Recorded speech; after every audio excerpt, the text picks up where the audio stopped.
Gentlemen, have you ever come home to your significant other to see something like this? And you say, "What's wrong?" "Nothing." Or ladies, have you ever, during football season, tried to initiate a conversation with a gentleman?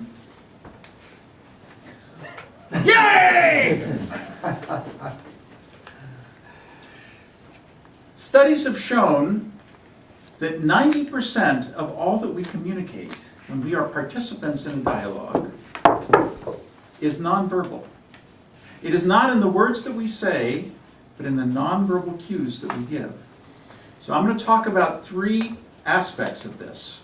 One is, as a listener, to notice the body messages that are being given to you. The second, also as a listener, to be aware of the messages that you are sending the other person as a listener. And the third is to be aware of situations in which the body language is being used to deceive. Observing body language in the other. In a way, this is a little bit of a footnote to my series of speeches about listening, which focus on the words. Today, I'm going to focus on the nonverbal cues.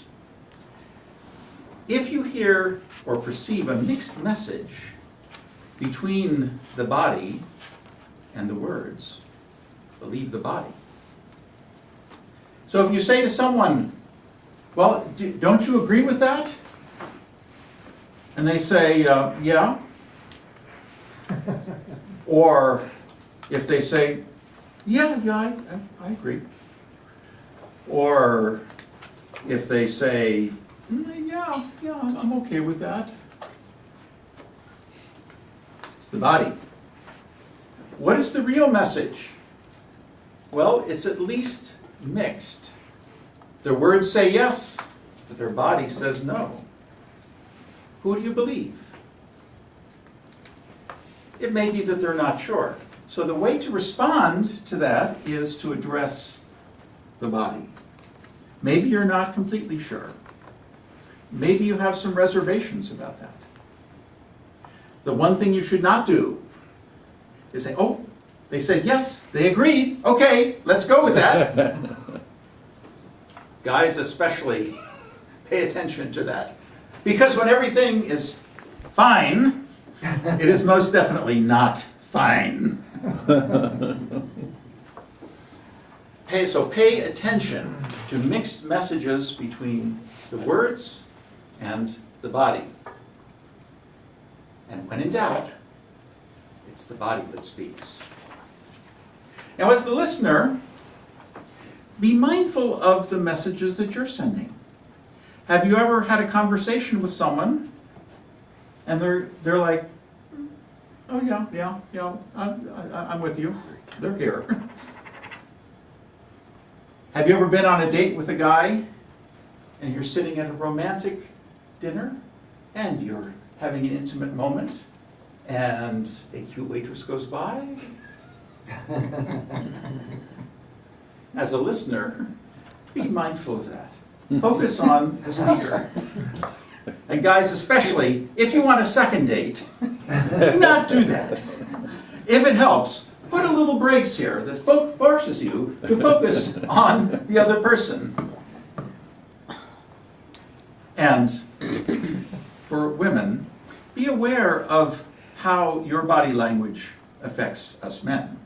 I mean, in particular, this stance of disapproval. It evokes times when we were being scolded by our mommy for being very, very bad. And you don't want to be our mommy.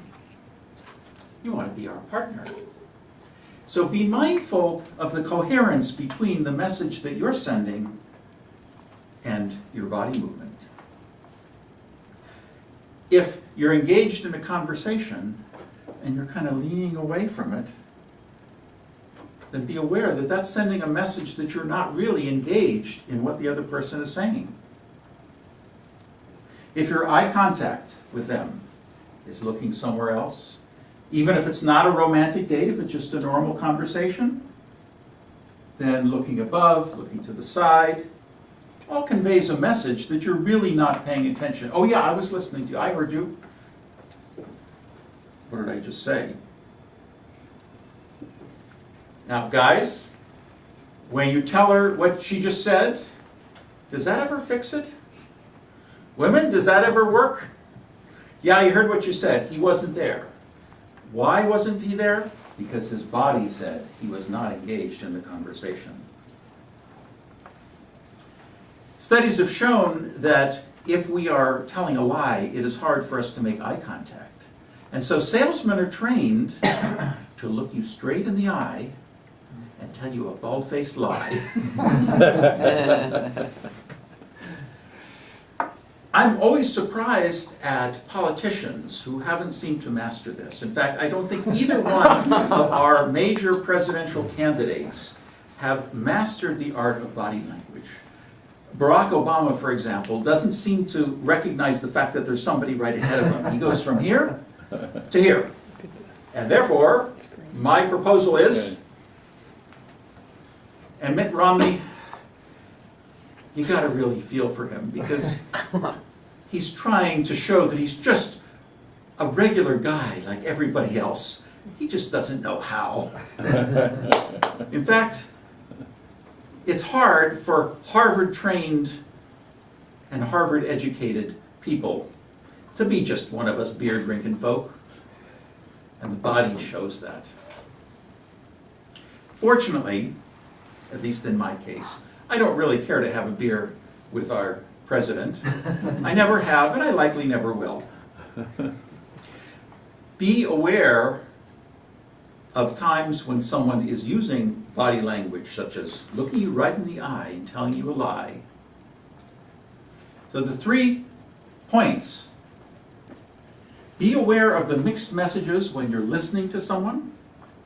Be aware of the mixed messages that you are sending when you're listening to someone. And be aware of lies that the body can tell. Mr. Toastmaster.